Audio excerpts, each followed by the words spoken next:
Sjell një përgëzim atyre që kanë punuar me këtë inovacion dhe që do t'i japin jetë një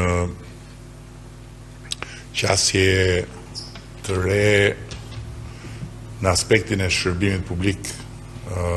për sa i përket OSHE-s, e cila do t'a shtri këtë kapacitet edhe në karikimin e mjeteve elektrike. Ky është një lajm shumë i mirë, i cili vjen në një moment shumë pozitiv për sektorin e energjisë, që ndërkohë është kthyer edhe në një sektor ku inovacioni ka zënë hapësirën e vet dhe ku nuk punohet më në emergjencën e tmerrshme të ditës,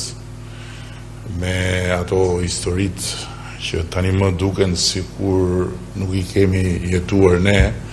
dhe na duket e pabesueshme që ti kemi jetuar ne, por që në fakt kanë qenë histori të lodhshme, raskapitse të një periudhe kohe që zgjati deri jo dhe aq shumë vite më parë. Dhe pikërisht pse është krijuar kjo hapësirë për të menduar për të nesërmen, për të punuar për të nesërmen dhe për ta projektuar të nesërmen, në ndërkohë që natyrisht vazhdon intensivisht dhe puna e përditshme, sot kemi këtë inovacion, ndërkohë që besoj brenda vitit të ardhshëm do të kemi edhe fillimin e punës transformuese për macat e energjisë, duke kaluar në sistemin e macave inteligjent, me një parti të parë prej rreth 350.000 macash,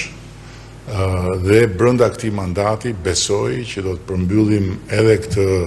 proces, që patjetër do ta ul edhe më shumë nivelin e humbjeve teknike në rrjet, duke e çuar pa diskutim në mesataren e poshtme të Bashkimit Evropian, por edhe do të rrisë cilësisht faturimin e çdo konsumatori, duke riparuar edhe ato të meta të fundit që ka procesi i faturimit. Nga ana tjetër, kemi nisur punën po ashtu për të ngritur në Shqipëri një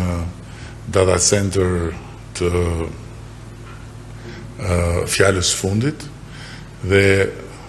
edhe pse nuk është drejt për drejt me OSHE-n, por është me keshin, prap është një inovacion që shkon në drejtimin që fola, pra në drejtimin e një kompanie të madhe publike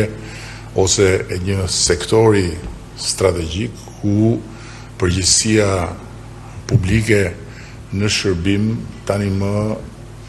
është duke u përkthyer edhe në përgjegjësi për projektimin dhe për materializimin në kohë të atyre që janë bazat e të ardhmes. Po ashtu jemi në një proces ku po ecim edhe me interkoneksionin, projekti madhor kombëtar për interkoneksionin që faktikisht do ta realizojmë si pjesë e një partneriteti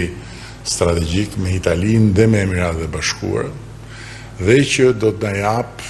si vend një epërsi të madhe strategjike në aspekt të eksportit të energjisë së rinovueshme. Dhe këtu vjen pjesa kyçe e gjithë kësaj përpjekje, vjen objektivi më i madh strategjik i yni për ta kthyer Shqipërinë nga një vend si ai që gjetëm në humner dhe në prag të kolapsit energjetik në një vend eksportues neto të energjisë elektrike. Diçka e pa imagjinueshme deri jo shumë vite më parë, dhe diçka që është në dorën tonë tani më, pasi është vetëm një çështje e pak vitesh brenda këtij mandatit të katërt të qeverisë.